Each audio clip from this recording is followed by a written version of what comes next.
Vous écoutez le podcast à Carl.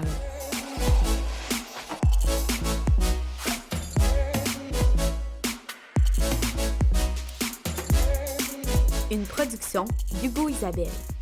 Bonjour à tous et bienvenue au podcast à Carl. Aujourd'hui, j'ai l'honneur de recevoir l'un des meilleurs prospects de golf du Québec, présentement sur l'équipe de l'Université de West Virginia dans la NCAA et membre de l'équipe canadienne amateur 2020. Je vous donne quelques faits saillants de sa carrière. Champion provincial match-play en 2019, deuxième au Duc de Kent en 2019, quatrième au championnat provincial amateur 2019, ce qui lui a donné la première place au classement du provincial amateur 2019, et 10e au championnat canadien amateur 2019, donc 5e au classement national amateur 2019. En regardant ça, on peut dire qu'il a eu une très grosse année en 2019. Aussi, dans sa carrière, plus de 10 victoires dans les 5 dernières années, si je ne me trompe pas, c'est bien ça? Exactement, ouais.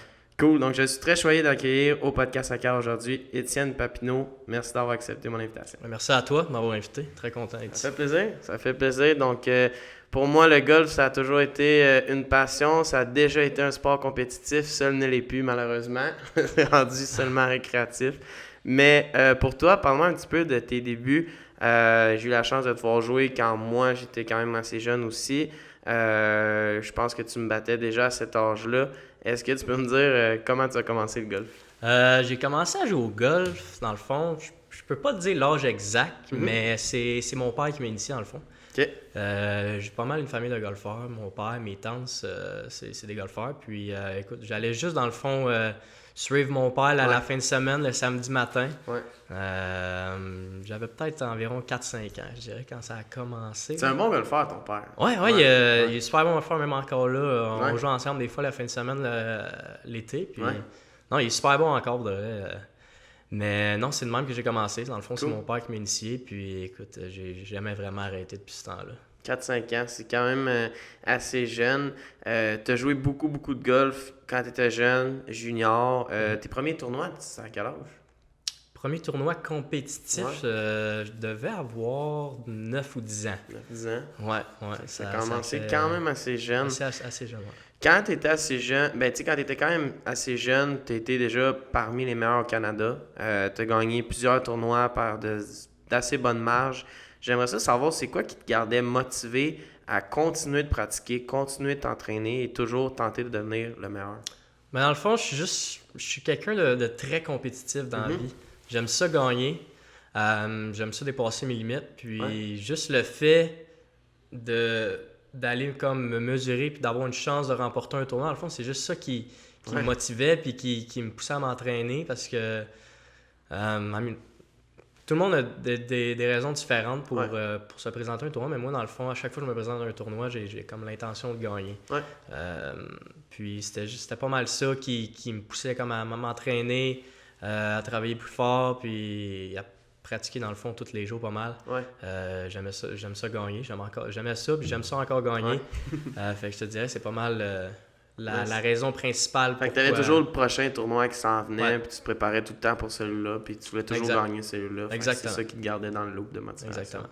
Cool. Mais c'est bon parce que je pense que les meilleurs athlètes sont toujours motivés, sont toujours driven justement par la victoire parce que c'est ça le but à la fin de tout ça. Donc, c'est cool de voir ça.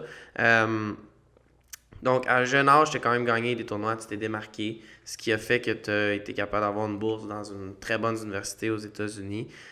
On sait que le golf aux États-Unis, c'est quand même assez différent qu'au Québec. En ce moment, tu es parmi la crème de la crème dans une école assez prestigieuse, dans une des grosses divisions de la NCAA. Comment tu as vécu ton adaptation dans tout ça? Ma première année, ça a été assez... comment je peux dire? Il y a eu des hauts et des bas. Ouais. Quand je suis arrivé, dans le fond, c'était un nouveau programme. C'est la deuxième année du programme quand je suis arrivé. Fait que c'était très nouveau.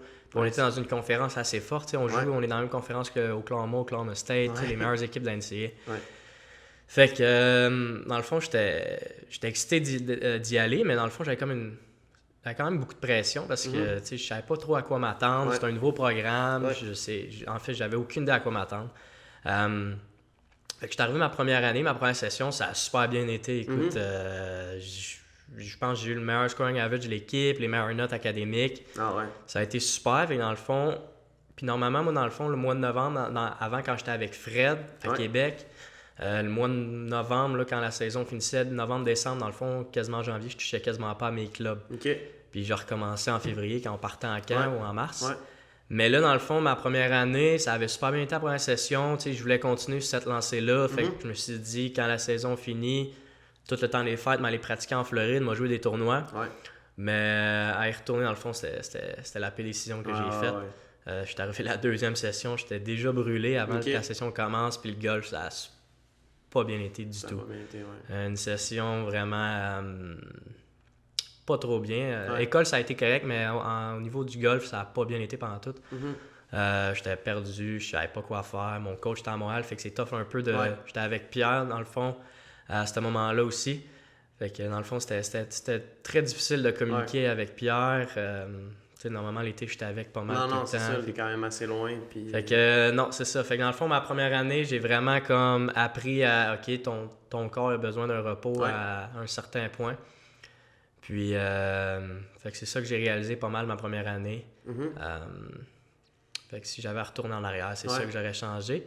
Mais écoute, non, j'ai appris. C'est de l'apprentissage. C'est de l'apprentissage, puis c'est ça que j'ai appris pour les années d'après. Cool. Puis mettons au niveau plus de l'anglais et tout ça, tu sais, je pense que t'as-tu été à Saint-Laurent? Ouais, j'ai fait mes 3 ans de cégep à Saint-Lô. Fait que ça m'a comme préparé un peu. Mais non, écoute, au niveau de l'anglais, je me débrouille assez bien. C'est 100% du temps. Là. Ouais, non, exactement, c'est ça. Tu t'en vas à l'épicerie, tu t'en vas exact, en anglais 100%. À Saint-Lô, tu sais, je parlais en anglais dans le fond juste à mon professeur parce que tout le monde parlait français. Mais non, à l'école, c'est ça. C'est anglais 100%. Puis cool. Mes coéquipiers, ils me donnent un peu de fil à retordre. Mettons, je prononce mal un mot, ils me le laissent savoir. Là, mais sinon... Non, mais c'est correct, tant mieux en même temps, je veux dire, t'apprends, puis c'est bien correct. Au niveau de la compétition auprès de l'équipe, je sais pas à quel point ou comment ça fonctionnait de ton côté, je pense que vous devez vous qualifier à chaque semaine. Tu peux-tu me parler un peu plus de ça, parce que c'est quand même une pression, si tu veux jouer le tournoi qui s'en vient, tu dois te qualifier dans la semaine d'avant, fait que t'es constamment en compétition, dans du stress. Comment t'as vécu ça? Mais en fait, c'est un petit peu similaire comme quand j'étais à Saint-Lô. Dans le fond, on avait des qualifs. Mais c'est sûr que le niveau de compétition il est plus élevé, pas mal. Mais ça s'est super bien déroulé pour de vrai. C'est sûr que la compétition, dans le fond, c'est comme on est en équipe, on est une équipe, mais en même temps, tout le monde veut faire les tournois. C'est ça. Fait qu'il y a comme un niveau de compétition entre nous. Mais ça nous pousse pareil. Là, je me rappelle, il y a des gars qui sont arrivés leur première année. Je pense que j'étais à ma 2e ou 3e année, des gars super talentueux. Là, mais eux, dans leur tête, ils pensaient qu'ils faisaient l'équipe, veulent pas. Puis là, ils sont arrivés pour un qualif, puis ils sont pas qualifiés. Fait que ça nous pousse, ça les a poussés à travailler plus fort encore. Puis c'est pareil pour moi. Quand il y a des gars qui me battaient dans les qualifs, moi, comme je disais tantôt, je suis très compétitif, j'aime ça perdre, j'aime ça me faire battre. Fait que dans le fond, c'est ça qui me poussait aussi. Fait que la compétition dans l'équipe est quand même très élevée, mais c'est pas comme déplacé dans le sens. Là. C'est que si quelqu'un joue bien, t'es quand même content pour lui. Exact. Tu sais qu'il va bien performer pour l'équipe. Exactement. En même temps, tu veux être là. Tu veux être là. Tu veux faire partie de l'équipe. Puis jusqu'à présent, en mes 4 années, j'ai pas manqué un tournoi à date. J'ai joué un tournoi en tant qu'individuel. Mais les autres tournois, j'ai tout fait partie de c'est cool ça, puis vous vous qualifiez genre quoi, lundi, mardi? Comment ça fonctionne? Comment ça fonctionne dans le fond, c'est qu'avant le premier tournoi, on fait comme 3-4 qualifs faciles. 3 qualifs, je dirais, de 3 rondes, fait que 9 rondes totales. Le gagnant de chaque qualif, il a son spot dans l'alignement, puis après ça, il y a 2 coach picks. Puis après ça, dans le fond, les tournois, vu que les tournois sont comme un après l'autre, pas mal, des fois, on peut pas vraiment faire de qualifs, d'autres, fait que notre coach, dans le fond, c'est lui qui décide. Mais je te dirais que notre alignement, les 5 gars qui jouent, là, on a une saison assez solide, une session assez solide. Fait que c'était tough de tasser quelqu'un, je te dirais. C'est ça. Puis même l'année passée, tu disais, vous avez fini quasiment, si on regarde la saison 6e partout aux États-Unis, c'est quand même... non, c'est ça. On a fini 6e dans le Regional, puis c'était les 5 premiers qui allaient. Puis... C'est fou, ça. Fait que on a... Si on regarde en arrière, là, le 5-6 ans, on n'avait pas de programme, puis jusqu'à l'année passée, dans le fond, on a quasiment fait le championnat national. Fait que juste l'évolution du programme est juste pour le programme, tu sais, je te suis pas mal, puis tu sais, je le vois aller. Je pense que c'est un programme qui réinjecte beaucoup d'argent dedans, tu sais, qui évolue énormément. Je pense que le coach est quand même très évolutif, puis est vraiment impliqué. Fait que je pense que c'est le fun. Peux-tu nous parler un peu plus de ton coach là-bas? Le coach est super pour le vrai. Il nous a super bien intégré à l'équipe. On a vraiment... Tu sais, il essaie vraiment de faire en sorte qu'on a un bon esprit d'équipe. Tu sais, c'est sûr qu'il ne peut pas contrôler ça. Tu sais, des fois, c'est sûr qu'on va arriver qu'on va avoir des accrochages entre les gars. Tu sais, on habite 24/7 ensemble. Fait que c'est sûr que des fois, tu sais, on est comme des frères. Là. Fait que sûr, des fois, on se tape ses nerfs. Puis ça, il ne peut pas contrôler ça. Mais... Non, il fait une job excellente, recrutement aussi excellente. On est allé chercher des gars très talentueux dans les 2-3 dernières années. Fait que, ça, c'est super. Mais non, overall, il est vraiment solide. Cool. Il marche avec moi. Cette session-ci, il a marché avec moi pas mal toutes mes rondes de tournoi. Ah ouais? Je prends le gars, tu sais, je suis un gars compétitif. Fait que des fois, tu sais, ça me... C'est comme un atout, mais en même temps aussi une faiblesse en même temps. Je suis capable de comprendre ça. Parce que des fois, tu sais, quand je joue pas trop bien, des fois, ça... J'ai eu de la... Tu sais, je le cacherai pas, j'ai eu de la misère avec mon attitude. Puis, fait que dans le fond, juste le fait qu'il marche avec moi, tu sais, ça m'aide énormément. Cool, c'est hot, ça. La mentalité de l'équipe en général, tu sais, tu parles de ton coach, c'est un bon leader et tout, mais comme la mentalité de l'équipe, c'est quoi? Tu sais, c'est quoi votre vision? Tu parles un peu de l'esprit de famille, vous habitez ensemble. À quoi ça ressemble? Non, c'est ça. Comme j'ai dit, on a essayé d'avoir une meilleure esprit d'équipe parce que je dirais mes 2 premières années à l'université, on avait des gars comme assez négatifs sur l'équipe. Okay. Ça déteignait sur les autres joueurs. Ça déteint sur moi un peu aussi parce que je te dirais qu'avant d'arriver à l'université, j'étais pas un gars qui était... Tu sais, j'étais un gars vraiment positif. En tout cas, j'essayais d'être positif. Puis quand mes 2 premières années, je me tenais avec des gars sur l'équipe qui étaient pas trop positifs, ça a comme déteint sur moi un peu. Puis c'est là que j'ai commencé des fois à rusher un peu plus avec mon attitude parce que j'ai voyagé, puis je faisais en sorte que je finissais par agir de même. Puis ça finissait en sorte que les freshmen d'après nous regardaient nous, puis ils finissaient par agir de même aussi. Fait que ça, c'était comme... si je pouvais retourner en arrière, c'est quelque chose que je changerais. Mais c'est ça qu'on travaille vraiment là-dessus en ce moment. Cool. On essaie d'avoir un meilleur esprit d'équipe, puis... Écoute, les gars, vraiment, cette année, on est vraiment là... on est vraiment proche. Comme je te disais avant, il y avait comme 2 clics des fois, puis c'était ça qui était plate. Mais là, vraiment, cette année, là, les 2 dernières années, je te dirais, on a... Vous avez travaillé sur le positif. Exactement. Vraiment une bonne esprit d'équipe. Puis là, on a eu une bonne session, mais là, dans le fond, ma dernière session, dans le fond, c'est... J'ai parlé avec j'ai eu un meeting avec le coach il n'y a pas longtemps, puis on va essayer vraiment d'éliminer tout le négatif qu'on peut éliminer par nous-mêmes. Il y a des choses qu'on ne peut pas contrôler, mais tout le négatif qu'on peut éliminer par nous-mêmes, on va essayer de l'éliminer puis de se rendre le plus loin. Parce que c'est ça, dans le fond, ça va être ta dernière saison avec West Virginia qui s'en vient. Exact. Good. À date, je viens juste de le dire, il te reste une session, mais à date, c'est quoi que tu dirais les plus beaux moments que tu as vécu à West Virginia? Je pense un des plus beaux moments. C'est sûr que l'année passée, là, se rendre où est-ce qu'on s'est rendu en étant seulement à la 5e année du programme, c'était assez incroyable. Notre coach, il a été vraiment, vraiment émotif. Pour lui, c'est comme un soulagement en fait de se rendre là, en moins de 5 ans. Là, ça prouve juste que tous les efforts qu'il a fait, ça a porté fruit. Fait que ça a été un moment assez extraordinaire, dans le fond, à voir. C'est sûr qu'on était déçus en même temps parce que on avait...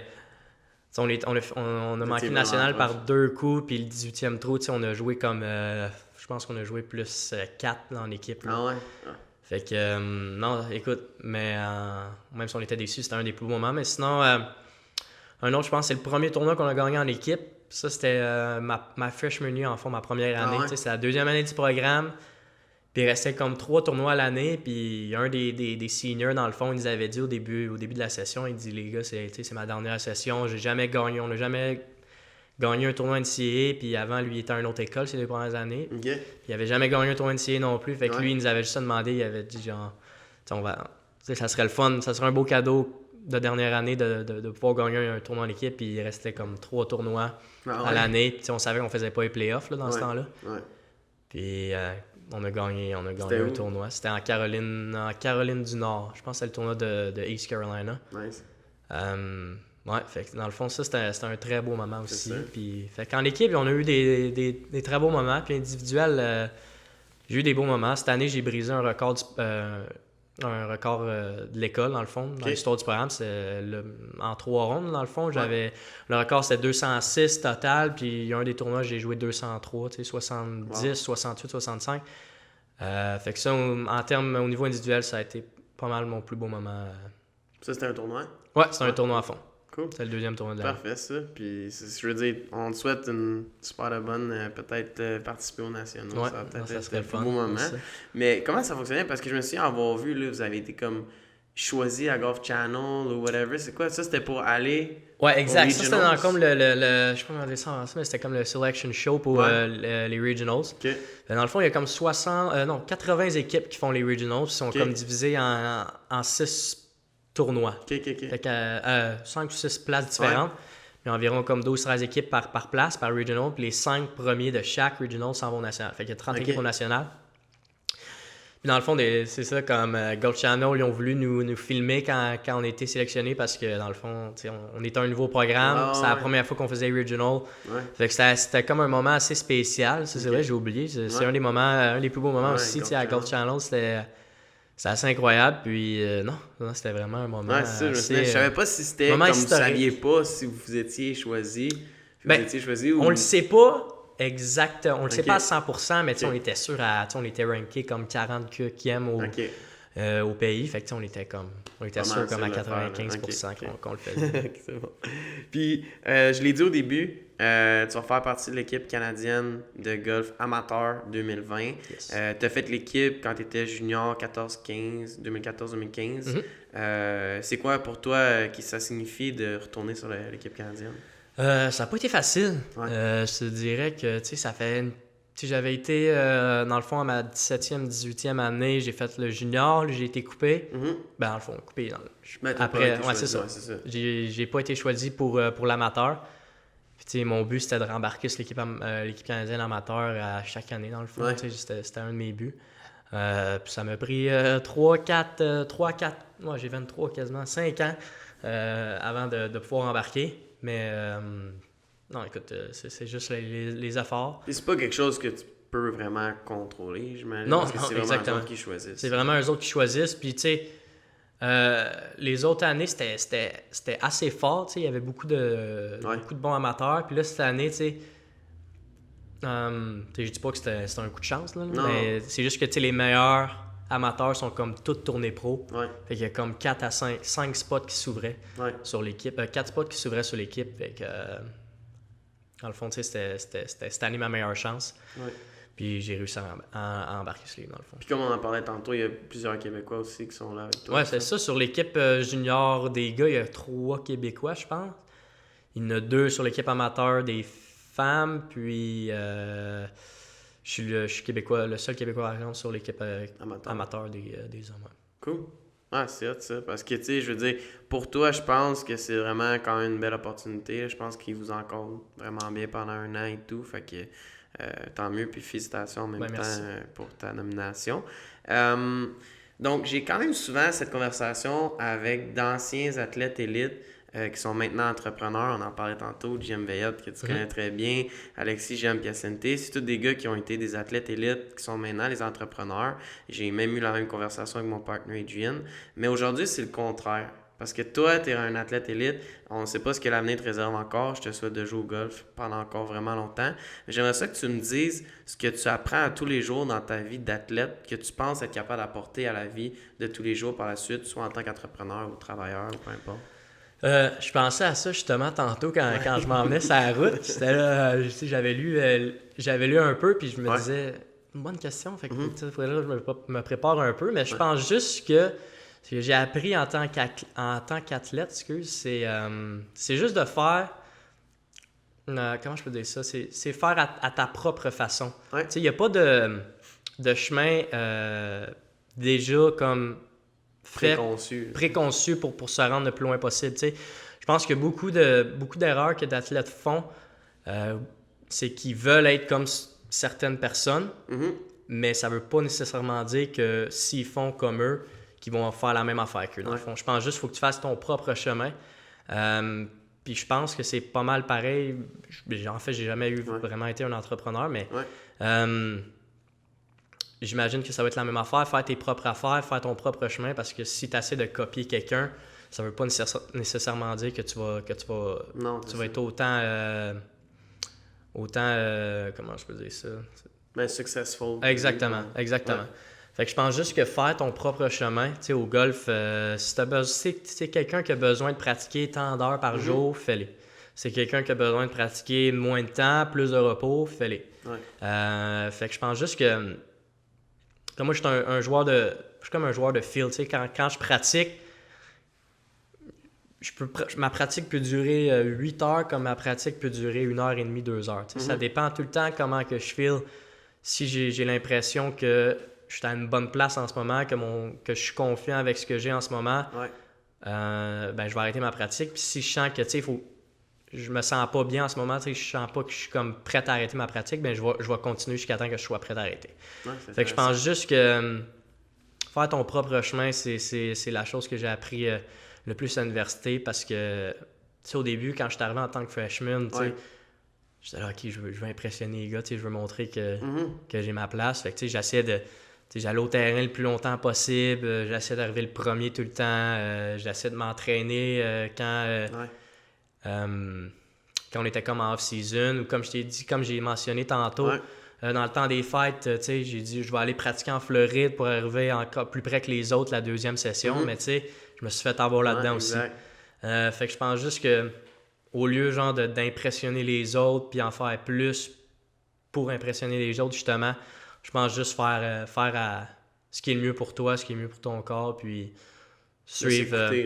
De s'écouter exactement, pas nécessairement tout le temps écouter les autres puis faire ce que les autres veulent que tu fasses. C'est sûr qu'il y a certaines limites, là, je dis pas de pas pratiquer pendant... Non, parce que ça te tente pas. Ouais, c'est ça, non, exactement. C'est sûr qu'il y a des limites, là, c'est sûr que il faut que tu pratiques, il faut que tu mettes les efforts nécessaires, mais je veux dire de faire à ta manière, pas essayer de copier les autres puis imiter les autres ou d'essayer d'impressionner les autres. Oui, j'aime ça. J'aime vraiment ça. Encore une fois, c'est un autre sujet que j'aborde souvent avec les entrepreneurs, mais je suis curieux de savoir, à quoi ressemble ta routine quand tu es à l'école avec ton équipe, NCA, c'est quoi vous faites, à quoi ça ressemble, et de 2 aussi, ta routine à toi quand tu es plus peut-être au côté individuel à l'été. OK. Moi, non, notre routine, en fait, à l'école, c'est quand même... ça dépend. Mettons, quand on est in-season, mettons un typical day, là. Une journée typique, ça serait comme... on se lève le matin, on a un workout à 6 heures. Fait que, Puis une des règles de mon coach, c'est sois jamais en retard, parce qu'on a des conséquences. Fait que, on essaie d'être là à 5h45, 5h50. Fait qu'on s'entraîne après ça. Tu reviens... les gars, si on n'a pas de cours avant 10-11 heures, ils prennent une sieste ou de quoi de même. Mais moi, cette session-ci, j'avais des cours à 8 heures. Fait que j'allais tout de suite à mes cours. Après ça, fait que nos cours sont vraiment entre 8 puis midi, 8 puis 1 heure, je dirais.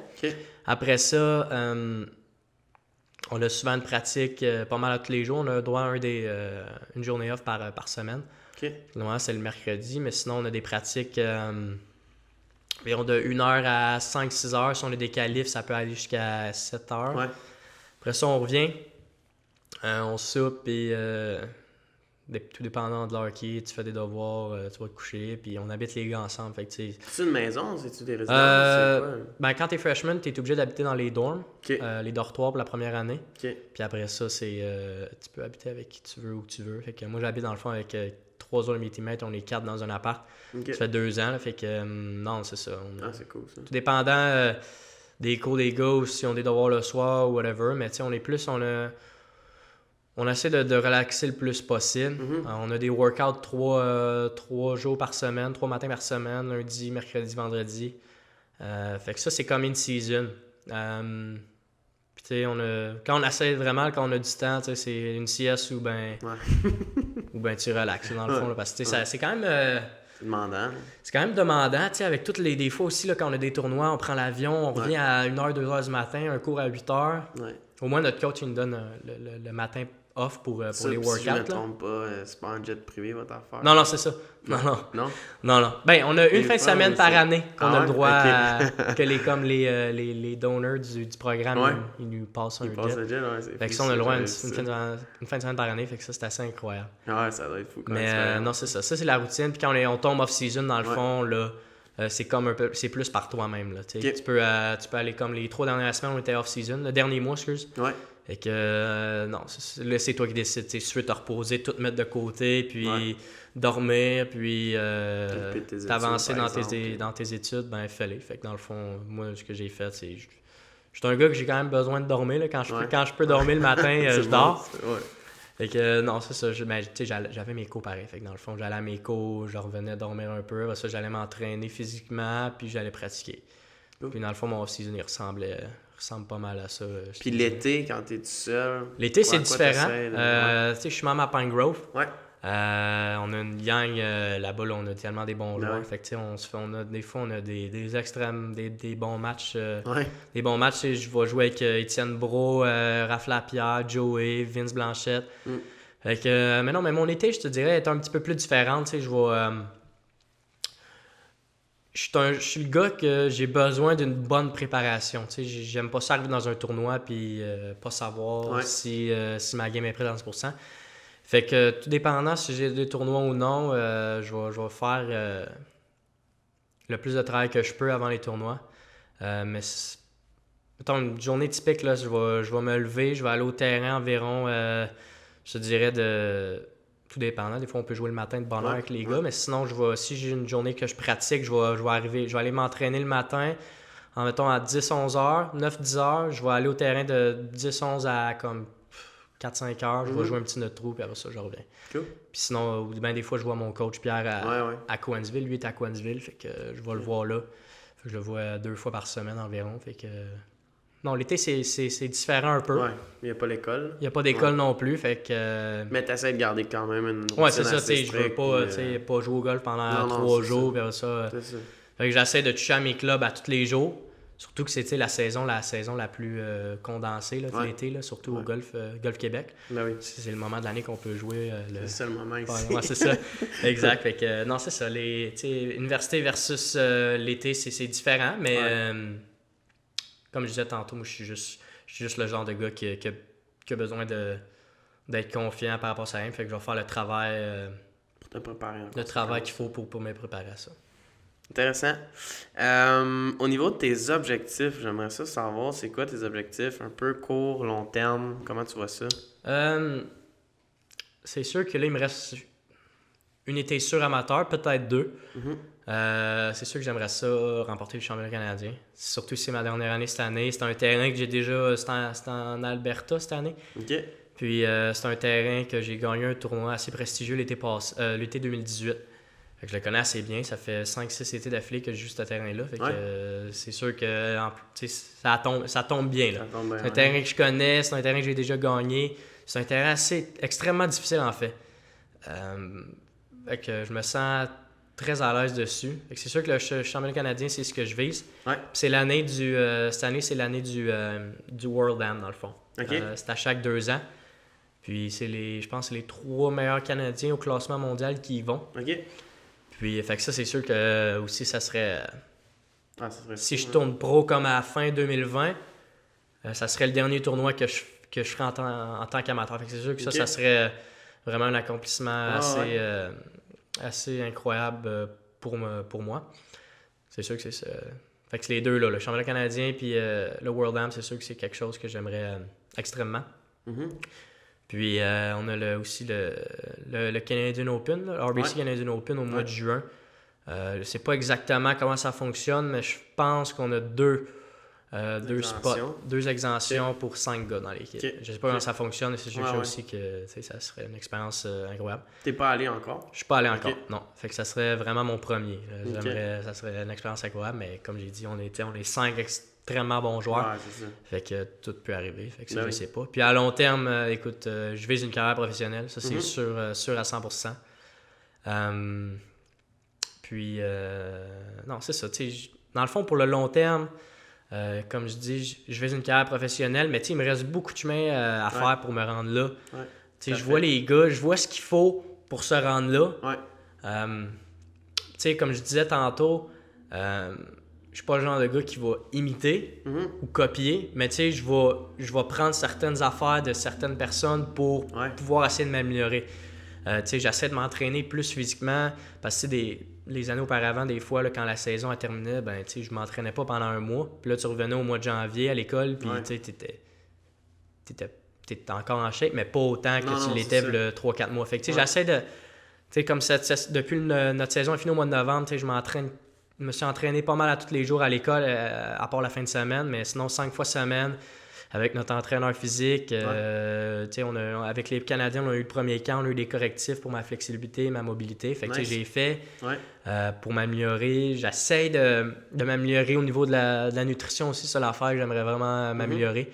Fait que j'essaie pour me rendre, pour avoir une longue carrière professionnelle, puis j'essaie de me donner toutes les chances possibles. Et j'essaie de faire de faire en sorte que je peux me rendre là. Puis, fait que je vais tout faire travailler les petits détails pour me rendre le plus loin.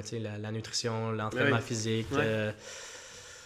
Juste des petites affaires dans le même pour... Je veux dire, c'est vraiment une question de patience aussi. Exactement. Je pense, les gars, on voit des gars sur le tour qui gagnent à 35 ans leur premier tournoi, puis ils ont pensé arrêter peut-être 10-12 fois dans leur carrière. Exactement. Ils pensaient mettre les bâtons de côté. Fait que je pense que si tu es capable d'être patient, je pense que si tu es capable de travailler tous ces petits détails-là, comme tu dis, je pense que tu peux te rendre là. Puis je suis très réaliste là-dessus aussi.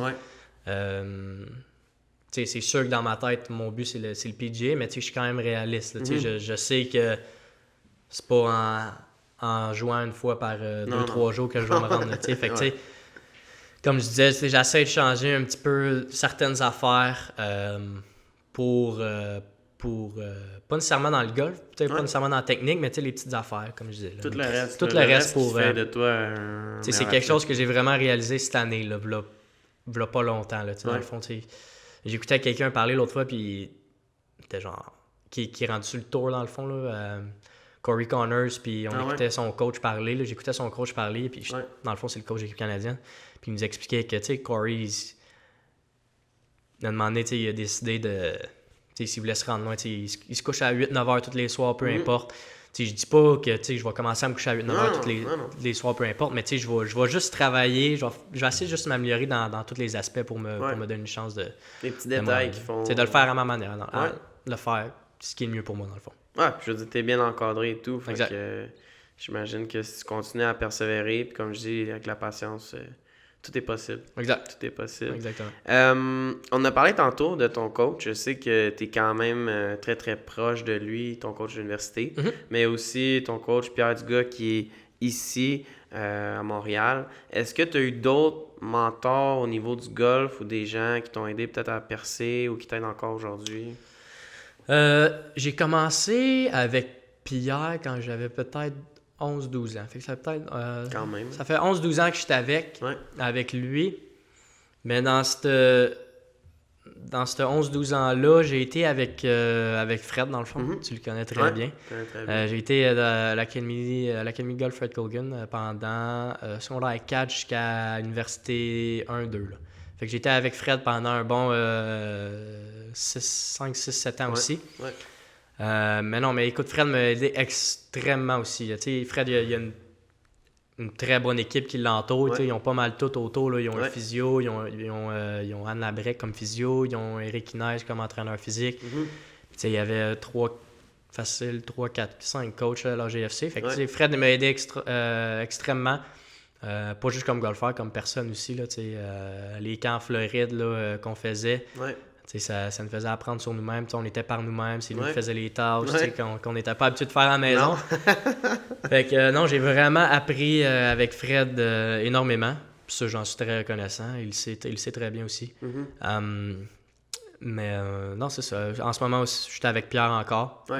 Pierre, un gars... Un coach d'expérience. Il a beaucoup d'expérience. Il a coaché l'équipe canadienne. Je sais pas. Il a coaché l'équipe canadienne en tant qu'assistant, mais tu fais partie de l'équipe pareil. Puis, écoute, Pierre il sait quoi me dire au bon moment. C'est ça que j'aime beaucoup de lui. Il y a beaucoup de temps pour moi aussi sur le terrain individuel. On va pratiquer sur le terrain, pas juste dans le range. On aime ça faire des différentes situations de jeu sur le terrain. Ça, c'est quelque chose que j'ai de besoin. Comme je disais tantôt, je suis un gars de feel, fait que j'ai besoin de voir, j'ai besoin de filer sur le terrain, pas nécessairement dans le range. Puis, non, écoute, Pierre, ça a été... il m'aide depuis 11-12 ans facile. Fait que, ça, c'est quelque chose que je suis très reconnaissant aussi. Mais sinon, mes parents aussi, écoute... je suis vraiment chanceux d'avoir un entourage, un environnement que j'ai en ce moment. J'ai toujours eu des parents qui m'ont encouragé, peu importe quand je joue moins bien, ils essaient de trouver le positif pour monter le moral. Parce que comme je disais tantôt, je suis un gars qui est très dur sur moi-même. J'expecte beaucoup de moi. Puis quand je le réussis pas, j'ai tendance à comme à me fesser dessus un peu. Fait que mais mes parents ont toujours été là pour me supporter. Mon père et ma mère sont extraordinaires. Ils descendent souvent, hein? Ils viennent d'environ. Mon père, il aime ça venir. Puis il aime ça me voir jouer. J'aime ça après game l'appeler quand il est pas là. Puis compter ma game au complet. Non, fait que je suis vraiment chanceux dans mon environnement de même aussi. Puis j'ai une copine que je me suis faite le 2 ans et demi. Puis elle me suit... Ça va pas, tu te trompes. Non, c'est ça. Le 2 ans et demi. Puis écoute, elle me supporte. Cool. Même si elle vient à Québec, là, elle vient me supporter. Elle a fait son stage à Saint-Jean l'été passé, justement, pour que je puisse pratiquer. Pour pas, mettons, comme partir 3 jours à Québec, pas pratiquer puis revenir. Fait elle est venue rester à Saint-Jean pour faire son stage pour que je puisse pratiquer, tout l'été, puis m'améliorer. Puis elle vient me voir à West Virginia des fois, puis elle me suit dans mes tournois aussi. Fait que je suis vraiment chanceux d'avoir un environnement de même, mais tout le monde, dans le fond, dans ma famille m'encourage. J'ai plein d'amis qui m'encouragent, qui sont fiers de moi. Ben, tu sais, l'entourage que tu as au Pine Grove, comme tu dis, avec les boys et tout, je veux dire. C'est ça, au Pine Grove aussi, on a un environnement qui fait juste en sorte qu'on peut s'améliorer, qu'on peut se pousser entre nous autres. Puis tu sais, on s'entraîne ensemble, mais tu sais, dans les tournois, on est des adversaires. Exact. Quand on joue à Pine Grove, on se fait tout le temps des bons matchs, tu sais, comme des situations de tournoi un peu. Fait que non, c'est ça, je suis vraiment chanceux, vraiment choyé d'avoir un environnement que j'ai. Puis... C'est tellement important, je pense, que le monde y réalise pas à quel point c'est exactement, important. C'est très important d'avoir un bon environnement, tu sais. C'est pas juste le talent ou l'effort. Si t'as pas d'environnement... des fois, ça peut jouer contre toi. Puis 100%. Je suis chanceux d'avoir un environnement que j'ai en ce moment. Pour terminer, j'aimerais ça que tu me dises, ce serait quoi les conseils que tu donnerais aux athlètes, peu importe le golf, peu importe le sport, peut-être plus le golf, mais qui aimeraient ça décrocher une bourse aux États-Unis dans la NCAA? Très bonne question. C'est juste... Essaye juste, dans le fond, il faut juste que tu essaies de te faire voir le plus possible. Puis ça l'inclut d'aller jouer des tournois aux États-Unis en tant que junior l'été, tu sais, des AGGA. C'est sûr que le circuit Golf Québec, c'est super. Tu sais, j'ai joué Golf Québec toute ma jeunesse, puis jusqu'à... encore là, dans le fond. Puis Golf Québec, des tournois extraordinaires. Mais aussi, tu sais, juste essayer de se faire voir un peu plus aux États-Unis parce que c'est là, dans le fond, que la NCAA. C'est là que ça se passe. Tu sais, il n'y a pas beaucoup de coachs qui se promènent au Canada, un petit peu plus de plus en plus. Championnat canadien. Exactement, championnat canadien junior. Mais sinon, à part ça, il n'y a pas vraiment de places qui viennent au Canada. Mais juste essayer de se faire voir un peu plus, tu sais, essayer d'aller jouer des tournois un peu plus aux États-Unis. Puis je pense que c'est ça que dans leur GFC, c'est ça qu'ils font. Ils essaient d'amener les jeunes un peu plus aux États-Unis, faire les tournois pour qu'ils se fassent voir un peu plus. Pas peur d'envoyer ton CV, des vidéos de toi, tu sais, au coach de la NCAA. Pas peur d'envoyer des emails. Tu peux pas savoir, tu n'auras jamais de réponse si tu n'essayes pas. Non. Alors, c'est ça. Juste essayer de te faire voir un peu plus. Comme je disais tantôt, faire à ta manière. Pas essayer d'impressionner les autres. Ça, c'est une erreur que j'ai déjà faite dans ma vie. Essayer d'impressionner des coachs, d'autres joueurs. Puis, non, c'est ça. Juste faire à ta manière, mais en même temps, essayer de te faire voir un peu plus. Puis, pas être gêné à envoyer ton CV, des vidéos de ton swing, des vidéos de ta routine, des affaires là même. C'est des bons conseils. J'ai une question. Par rapport à... Là, c'est c'est le gars marketing en moi qui parle sur réseaux sociaux. Je me demandais, est-ce que ton coach, est-ce que, mettons, il va utiliser les réseaux sociaux pour faire du recrutement ou pour voir des joueurs? Est-ce que ça peut devenir, Instagram, peu importe, Facebook, est-ce que ça peut devenir quand même un véhicule pour du recrutement, pour voir d'autres joueurs? Ou qu'est-ce que tu penses de ça? Oui, mais en même temps, NCAA, je pense qu'il y a certaines règles que les coachs n'ont pas le droit de... Pour les messages. Exactement. Il y a certaines règles qui n'ont pas le droit de... certaines règles qui doivent suivre concernant le recrutement. Je ne suis pas sûr à 100% c'est quoi les règles. Mais c'est sûr qu'utiliser les réseaux sociaux, c'est quelque chose aussi, comme tu viens de me le faire penser, c'est quelque chose qui est... faut que tu fasses attention avec les réseaux sociaux, mais c'est quelque chose que tu peux utiliser pour te faire voir par les coachs NCAA aussi. C'est ça, exact. Des fois, tu peux... Moi, je suis le genre de gars que l'été, des fois, je vais poster mes résultats pour que le monde qui sont au Québec, pendant que je suis à l'université, dans le fond, je vais poster mes résultats pour que le monde au Québec puisse savoir. Parce que c'est pas tout le monde qui savent où aller voir les résultats des affluents. Fait que je vais utiliser les réseaux sociaux, mais en tant que coach aussi, c'est quelque chose que les coachs peuvent utiliser. Nous, à notre école, on a des opportunités incroyables. On est allé jouer des terrains, là, on est allé jouer TPC Sawgrass, on est allé jouer Harbour Town, on est allé jouer plein de terrains, le Greenbrier, plein de terrains qui sont prestigieux au niveau de la PGA. Fait que c'est sûr que si les jeunes ils voient ça, qu'ils sont là, OK, je suis intéressé par ça. Fait que c'est sûr que les réseaux sociaux, c'est quelque chose qui peut être très... qui peut aider les coachs en termes de marketing.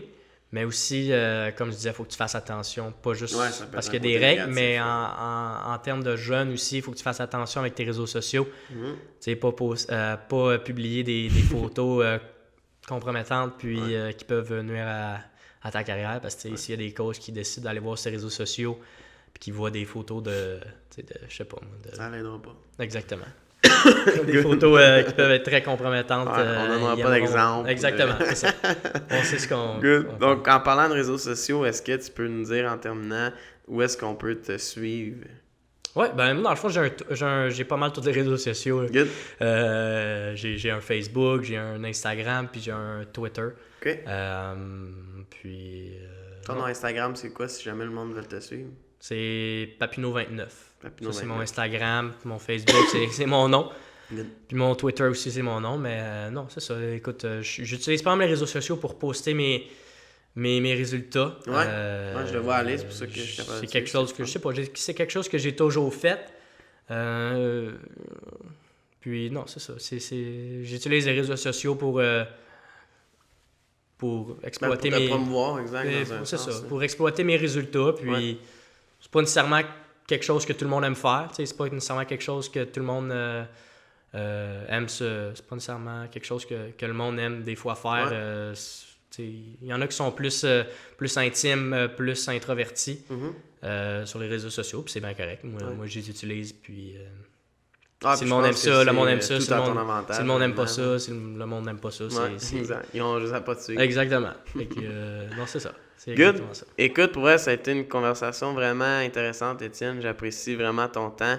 On va se laisser là-dessus. Je te souhaite une super de bonne dernière session à West Virginia. Merci. Puis un bon restant de carrière. Merci à toi. Vraiment apprécié de ton invitation. Ça fait plaisir. Merci.